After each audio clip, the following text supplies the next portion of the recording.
I mean, there are different kinds of entrepreneurs. One. I mean, that does it isn't wrong, but one goes for money, one goes for society, one goes for the environment. I mean, every three things. I think the best entrepreneur is the one who can do three things together. They come out like 21, 22, maybe. Yeah, that age, 21 to 25, is a really good age to experiment on yourself. So, first and foremost, if you are confused, I think you should go with your job. But if you are really passionate, yeah, AI is your future.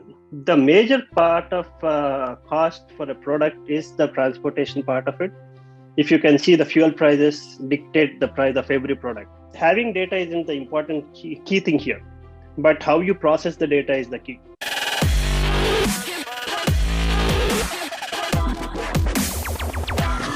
For the future generation, we are going to do a big deal of favor. I have traveled to more than 20 countries across 4 continents in the world. Hello everybody, welcome to Entrepreneurship Simplified, and this show is going to introduce you to those brilliant ideas of the biggest entrepreneurs who will help you to simplify entrepreneurship through their real life situations, challenges, failures and successes, so that you don't need to repeat the same mistakes. Rather focus on your growth to realize your dream of becoming an entrepreneur much faster. And this show is being done in association with Young Indians. Young Indians is a movement for Indian youth to converge, lead, co-create and influence India's future. YI is playing a proactive role in India's development process. If you want to take part of the India's growth and be successful, YI is a place to be. Bear in mind, this show has no script. Everything you hear right here on the show is heart to heart with real life experiences.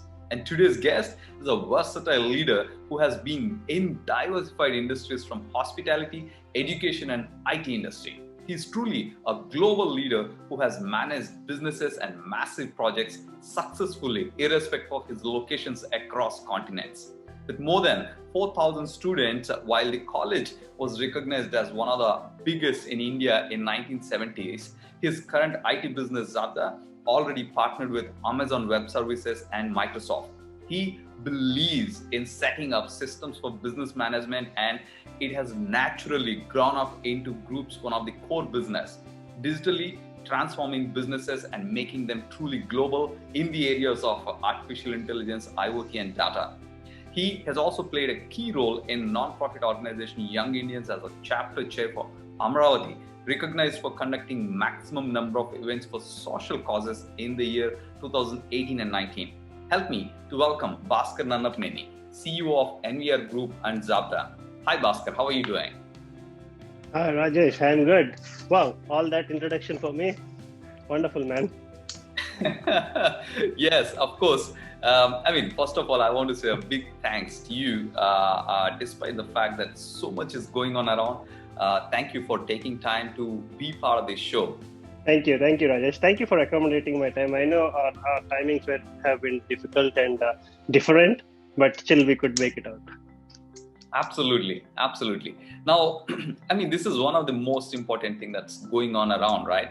Every country right now, be it at a level of companies or at the level of countries, they are looking for transforming towards into the digital transformation because everybody has to work from home. And I'm seeing that you have set up this kind of a vision more than 2 years back.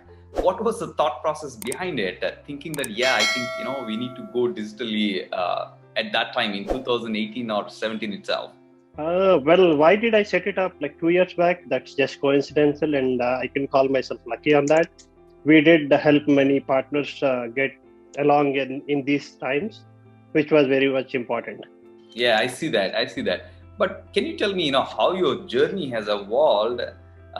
Especially, you started being part of a family business, which is one of the biggest college at that time in 70s, right?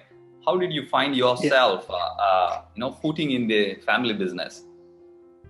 That's a good question. I thought family business was easy, but now that I started my own company and then coming from a family business, I find family business a lot difficult than setting up your own company. You understand? So, but you do have given advantages in family business because there is already a bar set for you and a path set for you.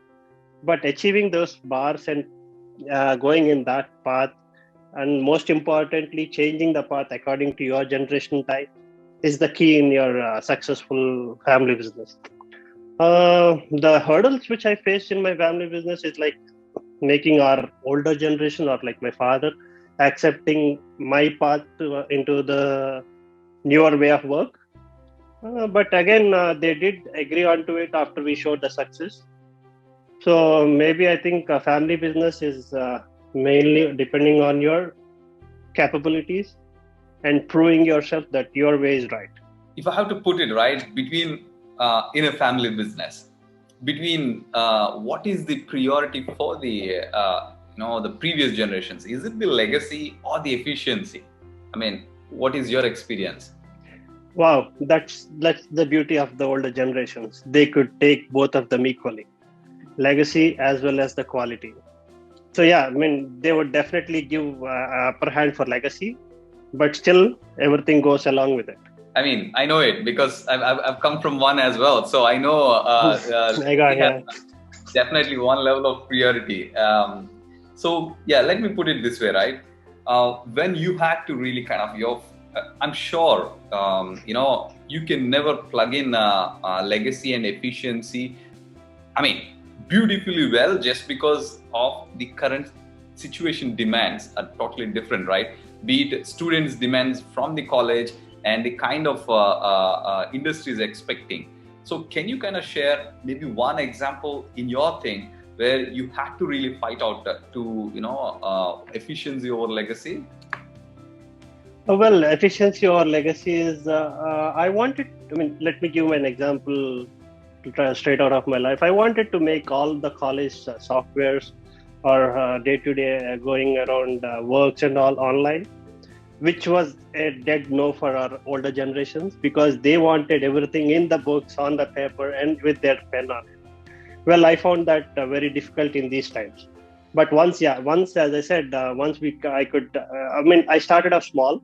Like I took one department of my college and then implemented that in that department.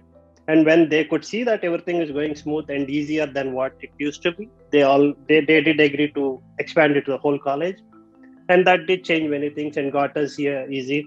And that's the main reason. I mean, right, I'm like in the US right now and able to handle my college, which is happening in Andhra Pradesh. So that's all because of those steps I took. Start small, prove it, and then expand it. This sounds like a brilliant. Start off small, man. Every time your key of success is if you start off small and grow exponentially. Yeah. And I know that you are really an expert at business management systems, and especially you love to implement them. How this, your current business, Zabda is actually kind of making a help to these clients in terms of digital transformations. So the first thought of putting starting Zabda is because I should say my family members. Each and every member of my family is a data expert. So I always say a good entrepreneur is always a good entrepreneur first, and then he should use his communications to get more entrepreneurs to work for him. That's the thing which I did. So I could collect all these people who are everybody is a data scientist in their respective field. So I could collect them, and as you know, what we have now is most data. So not having data isn't the important key thing here, but how you process the data is the key. So we have those keys, and we started processing it, and we did pioneer in logistics. So right now we help many partners by cutting down their routes, which in turn gives them profitability in fuel or maintenance or everything of those sorts. Okay, I see that. I mean, I just want to know, I'm curious to know what is the meaning of this Zabda. I've never seen such a peculiar name. What does it mean? Given situations, current generations, see, as you said, it's a peculiar name. I wanted a name which sticks to our brain. I mean, like more than the meaning, I wanted to go with a different kind of name. And but if you still ask for the meaning, it means like smooth music. So we want to smoothen out everybody's life, whoever works with us. Wow. I love this. I totally love this, Bhaskar. Let me ask this, right? This music, let me put it this way. What is the most exciting thing about entrepreneurship? Because now you're there for quite a long time. Especially I'm talking in terms of the younger generation who is aiming for, getting into entrepreneurship. What is that one thing they can be really excited about entrepreneurship? You can be an entrepreneur only if you're excited. You can't look for excitement after being an entrepreneur. There are different kinds of entrepreneurs. It isn't wrong, but one goes for money, one goes for society, one goes for the environment. Every three things. I think the best entrepreneur is the one who can do three things together. Well, I get my kick out of the fact I could say that I employ many people. I give employment, and let's say like this. I make money and let others make money. Okay. So I think money really plays an important role, but majority of the time, startups get into that, cash-strapped situation. If somebody has to really take care of such situation right from when they're actually going to, kind of start up a situation, what kind of precautions this, younger generation should take? So yeah, as I told you, first off, being an entrepreneur is that you should be an entrepreneur with a good communication skills. So with those communication skills, I think you should sell off your product. You should get good investors, and then you should have a good end user. With these three combinations, I think you won't fail in your business. First think of those three combinations and then get into it. Okay. And what is the importance of USP while at the beginning? Is it really important to have that unique selling proposition right in the beginning, or is it something that evolves with the time, Bhaskar? So it used to be like stick to your point and go in the only direction you thought of, but now the times are changing so fast. You can start one and end there and end at a different, entirely different space. But end thing is you should be happy about it. Your product should be happy about it, and the people using your product should be happy. So means, are you referring that probably the adaptability should be more important at this time? Yes. Very much, yeah. Okay. And coming to this transportation, like what you're saying, right? How the industry is changing and what can the next generation can expect if they want to start something within this industry, Bhaskar? So, what I could see till now is the transportation industry is very versatile, very unorganized. But yeah, for a country like India, I think transportation industry going digital is very much needed. Because if you say a truck is going from point A to point B, we help the truck to be full. We help them if the truck is the best way to take it to point A to point B, and the route they are using, is it like good route? The roads are good. The truck is happy going from A to B. These all are the things we factor in and give our customers a solution on it. So it's just like Uber. You want to get your items from destination A to destination B, but what we do is we use different kinds of transportation. Like one part of the journey would be by truck, other part would be by containers, other part would be by plane, and we do this combination mathematics in the background and give you the best route. How important is, especially, our country is huge, the population is really high, and which means transportation plays such an important role right from sending the daily needs to everything else, right? But if we build an efficiency into the industry, I'm sure we would be saving huge amount of money, and also which would help the economy, isn't it? The major part of cost for a product is the transportation part of it. If you can see, the fuel prices dictate the price of every product. So what we do as our part is we reduce the fuel usage. It might be like getting 2 trucks into 1 truckload, or reducing the distance traveled between A to B, or anything. Given scenario, it varies.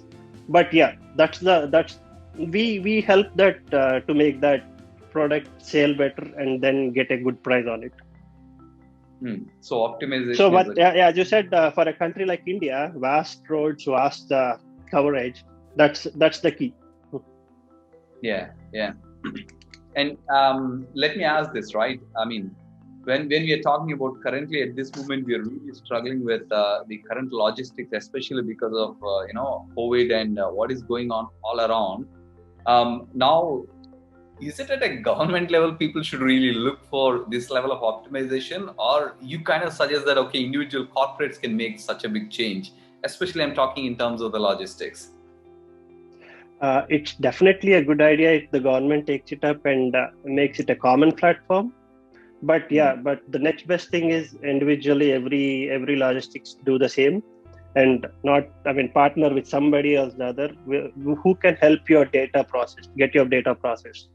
Data is not the key, but as I said, processing your data is the key. Mm-hmm. And I've seen something very interesting about your business. I've seen this, infrastructure as a service. I mean, what does it mean actually? Well, that's another startup we are planning to do, but yeah, I mean, that's really in alpha beta stages. So let's see how it grows. But what we are planning to do is like put up all the real estate kind of things on online.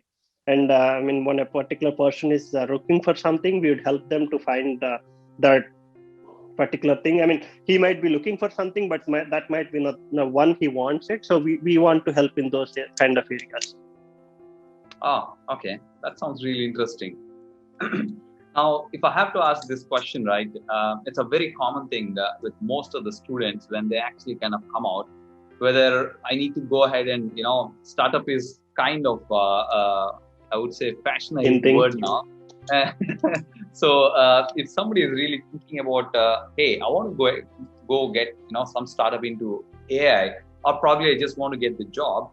What are the criteria they need to really look into, Bhaskar, before really they take such a decision? So first and foremost, if you are confused, I think you should go with your job. But if you are really passionate, yeah, AI is your future. I mean, I know it's really dangerous, but I think AI will be doing all the jobs for us later on, coming on the years. So yeah, I mean, if you're passionate about it and you think, I mean, I don't say I won't stick on with AI, but if you are passionate about it, I think it's the best thing to do is start your own job and company. And that too, that's a very right age. I mean, like they come out like 21, 22 maybe. Yeah, that age, 21 to 25 is a really good age to experiment on yourself. I mean, is that the age you started as well, getting into the, the kind of experimentation? Well, I wouldn't say that my life is an experiment, because like my college is there from 1950s, and I think my parents were quite set on it that I should come look up the college and all. That's the reason I couldn't go to US and get my education done. So right after my engineering, the beauty of this is I didn't go to college directly. So I had to go to Visakhapatnam to my friends, I mean family friends company. There I started off with a data entry operator, then moved on to being a manager there, and then came to college. And then I think I first managed in MCA college, which was distance education, bit easy to manage. And then we moved on to MBA, and then I moved on to BTech, and now I think we are managing everything quite well. What is one quality, before we conclude this very interesting conversation, what is that one quality an entrepreneur must have before they really kind of think something big? I wouldn't fix on to one quality, but being an entrepreneur, it's okay to be scared. Never be scared to ask for help. And at the end, do give back on what you get. Wow. So I asked for one and I got three. This is amazing. Bhaskar, I want to say, a big thanks to you for being part of this show. And your real life experiences are really amazing. The way that you actually put up into, as a knowledge nuggets, I call it as. And and all those viewers out there, see this. These are the information that we are bringing in to make sure that you understand the real life experience of entrepreneurship is as normal as anything else. And if you have the passion to get in, it is the time to get in. And like Bhaskar said, be it generating employment or going out there and helping, all these are the biggest gifts and the fulfilling factors of the entrepreneurship. And if you have not yet subscribed, make sure to hit that subscribe button and also share with every single person out there where this message can make an impact in their lives. And any last word, Bhaskar, before we conclude? I would end by saying failure is not a bad thing. Take it as a stepping stone. The $1 million message. So failure is a stepping stone. And thank you so much, Bhaskar, and all the audience. I'll see you with another amazing entrepreneur in the next week. But till then, me and Bhaskar, we say thank you so much and bye-bye.